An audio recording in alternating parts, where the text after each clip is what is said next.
اس کی یہ بات سن کر میں غصے سے لال پیلی ہو چکی تھی۔ اس سے لڑنے کے لیے کھڑی ہو گئی اور میرا دوپٹہ گر گیا۔ ہم لوگ یہ کزن کی شادی میں تھے۔ سب لوگ مجھے دیکھ کر حیران ہو رہے تھے۔ لوگوں نے میری امی سے سوال کرنا شروع کر دیا کہ آپ لوگ سب سے دور دور رہتے ہیں، زیادہ آنا جانا بھی نہیں کرتے، اور اس کو تو آپ کبھی بھی کہیں لے کر نہیں جاتے کہ کہیں کوئی ایسا معاملہ تو نہیں ہے کہ اس کے پہلے شادی ہوئی ہے اور آپ لوگوں نے کسی کو بتایا نہیں اور یہ طلاق لے کے واپس آ گئی ہے۔ میری امی نے کہا کہ آپ یہ کیسی باتیں کر رہی ہیں، میری بیٹی کی شادی نہیں ہوئی ہے، ایسا کچھ نہیں ہوا۔ بس اس دن کے بعد سے تو میری امی نے مجھے کسی بھی شادی میں لے جانا ہی بند کر دیا، اور یہ وہ عمر تھی جب شادیوں میں جانے کا انسان کو بہت شوق ہوتا ہے کہ تیار ہو کر اچھے کپڑے پہنیں گے، سب کو دیکھیں گے، سلام دعا کریں گے، کھانا پینا ہوگا۔ لیکن میری امی نے اب مجھے کہیں بھی لے جانے سے توبہ کر لی تھی۔ آہستہ آہستہ میں بڑی ہونے لگی تو میری مصیبتیں اور بھی زیادہ بڑھنے لگی۔ میری امی کو ہر 4 مہینے بعد میرے کپڑے بنوانے پڑتے تھے۔ اب تو وہ میرے کپڑوں کے اندر اتنا کپڑا رکھتی تھی کہ اگر مجھے کپڑے تنگ ہو جائیں تو وہی سے سلائی کر کے کپڑوں کو کھلا کر دے۔ وہ کہتی تھی کہ تیرے باپ کی تھوڑی سی تنخواہ ہے اور میں تیرے لیے ہر 4 مہینے بعد نئے کپڑے نہیں بنوا سکتی۔ میرے کپڑے بہت جلدی پھٹ بھی جاتے تھے اور ایک ہی جگہ سے پھٹتے تھے۔ میری ایک بہت اچھی دوست تھی جس کا بھائی باہر کے ملک میں ہوتا تھا۔ میں نے اسے اپنا مسئلہ بتایا۔ اس نے کہا کہ یہ ایک دوا ہوتی ہے، گولیاں ہوتی ہیں، ان سے یہ مسئلہ حل ہو جاتا ہے۔ اگر تو وہ گولیاں کھا لے گی تو بھی عام لڑکیوں کی طرح نارمل ہو جائے گی۔ یہ بات میرے دماغ میں بیٹھ گئی تھی کہ میں نارمل نہیں تھی۔ میں نے اسے کہہ دیا کہ وہ میری مدد کرتے، مجھے کس طرح وہ گولیاں منگوا کے دے دیں، میں اسے پیسے دے دوں گی۔ یہ کہہ کر میں پرسکون ہو گئی۔ پھر 2-3 دن بعد میرے لیے ایک رشتہ آ گیا۔ امی نے مجھ سے کہا کہ تم تیار رہنا۔ یہ سن کر مجھے سمجھ میں آ گیا کہ میں اپنے گھر والوں کے پر بوجھ بن گئی ہوں اور وہ جلد از جلد مجھ سے جان چھڑوانا چاہتے تھے۔ میں خاموش ہو گئی۔ بولتی بھی تو کیا بولتی، اپنی امی سے لڑائی تو نہیں کر سکتی تھی۔ مجھے اس بات کا احساس تھا کہ وہ میری ماں ہے، لیکن وہ شاید یہ بات بھول گئی تھی کہ میں بھی ان کی اولاد ہوں، وہ بھی سب سے چھوٹی۔ لیکن اپنے وجود کی وجہ سے میں سب سے بڑی لگتی تھی، اس لیے تو گھر والے سب سے پہلے میری شادی کرانا چاہتے تھے۔ جب میرے لیے شام کو رشتے والے آئے تو میں نے کالے کپڑے پہن لیے۔ میری امی کمرے میں آئی اور مجھے دیکھا۔ میں نے کہا کہ امی کیسی لگ رہی ہوں؟ میں بہت خوبصورت لگ رہی تھی۔ انہوں نے کہا کہ یہ اس سوٹ کے ساتھ یہ دوپٹہ کیوں لیا ہے؟ میں نے کہا کہ اس کے ساتھ یہی دوپٹہ ہے۔ امی نے کہا کہ یہ تو بہت چھوٹا ہے۔ میری دوسری بہن کو کہا کہ وہ دوسرا دوپٹہ لے کر آئے، وہ اس سوٹ کے ساتھ چل جائے گا۔ جب میری بہن وہ دوپٹہ لے کر آئی تو وہ بہت بڑا تھا۔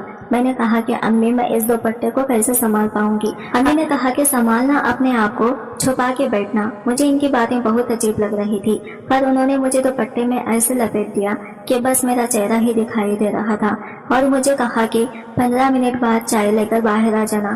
لڑکے والے آ چکے تھے۔ لڑکے کی ماں، پھوپھی اور دادی آئی تھی۔ وہ لوگ امی سے باتیں کر رہی تھی۔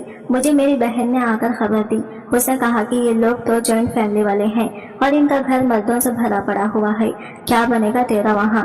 تجھے تو اپنے آپ کو اس طرح سے چھپا کے رکھنا پڑے گا جیسے پرانے زمانے میں مصر کے لوگ کیا کرتے تھے، جس میں صرف اس کی آنکھیں نظر آتی تھی۔ وہ بن کے گھومنا پڑے گا۔ وہ بری طرح سے مجھ پر ہنسنے لگی اور اس کے ہنسنے کی آواز میرے دماغ میں کسی ہتھوڑے کی طرح لگ رہی تھی۔ یہ سب مجھ سے برداشت نہیں ہو رہا تھا۔ 15 منٹ کے بعد میں باہر آئی تو جس طرح سے میں باہر آئی تھی، ظاہر ہے انہوں نے مجھے دیکھ کے عجیب سا ہی رد عمل دینا تھا۔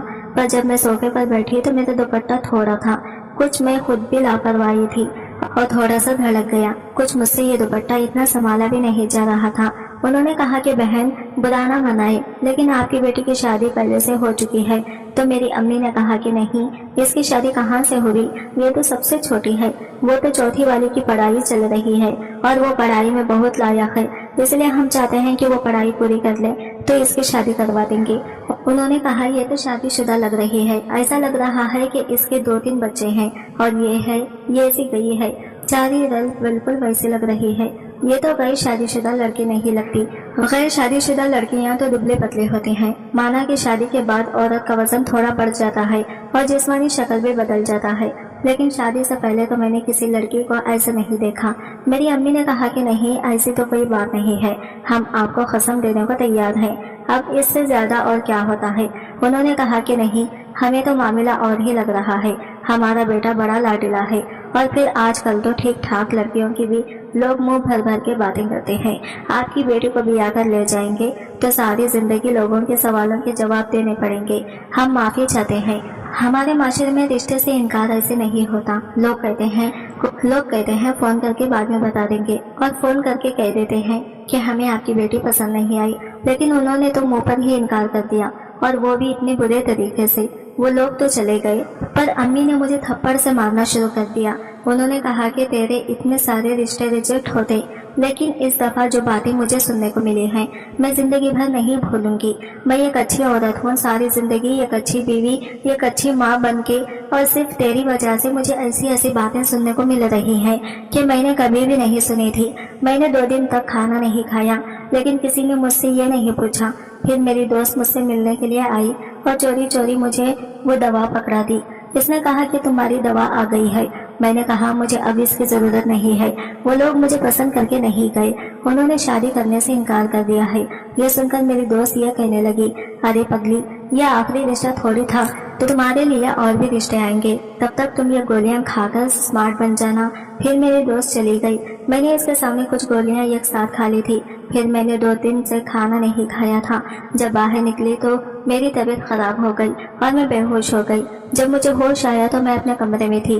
مجھے پتا چل گیا تھا شاید میں بے ہوش ہو گئی تھی، کیونکہ میں نے کھانا نہیں کھایا تھا۔ چلو اب تو میرے گھر والوں کو مجھ پر تھوڑا رحم آ جائے گا، کیونکہ میری طبیعت اتنی خراب ہو گئی تھی کہ میں اپنی ہوش و حواس سے ہی بیگانہ ہو گئی تھی۔ لیکن جیسے ہی میری امی میرے کمرے میں آئی، انہوں نے میرے منہ پر رکھ کے تھپڑ مارا۔ میں حیران رہ گئی کہ میں بستر میں پڑی تھی، میری حالت تھی۔ انہوں نے یہ کیا بھی غیر تھی۔ انہوں نے کہا کہ بے شرم، تجھے شرم نہیں آتی کہ کون سے باہر کے ملک سے تو نے گولیاں منگوائی ہیں؟ کس قسم کی گولیاں ہیں یہ جن کو تو کھا رہی ہے، اور انہی کی وجہ سے تیرا یہ حال ہوا ہے؟ اس کا مطلب ہے کہ تیرے ارادے کچھ اور ہیں۔ تو جان بوجھ کر سب کو اپنا آپ دکھا رہی ہے۔ تو سب کو بتانا چاہتی ہے کہ میں بہت خوبصورت ہوں، میں بڑی موٹی تازی لڑکی ہوں۔ شرم نہیں آتی تجھے یہ سب کرتے ہوئے؟ تجھ سے مجھے یہ امید نہیں تھی، کچھ بھی ہو سکتا تھا، مگر یہ سب نہیں کرنا چاہیے تھا۔ اب تو میں اپنی امی کی طرف دیکھ بھی نہیں رہی تھی، بس سسک کر رو رہی تھی۔ امی نے وہ گولیاں باتھ روم میں پھینک دی اور اوپر سے پانی بہا دیا۔ میں رونے لگی، مگر امی نے مجھے دیکھا تک نہیں اور کمرے سے باہر چلی گئی۔ پھر اس بات کو کئی دن گزر گئے، مگر سب گھر والے مجھ سے ناراض تھے۔ کوئی مجھ سے کھانا بھی نہیں پوچھتے تھے، مجھ سے کوئی بات بھی نہیں کرتا تھا۔ ایسے لگتا تھا کہ میں نفسیاتی مریضہ بن گئی ہوں، پاگل ہو گئی ہوں میں۔ پھر میرے لیے ایک رشتہ آیا۔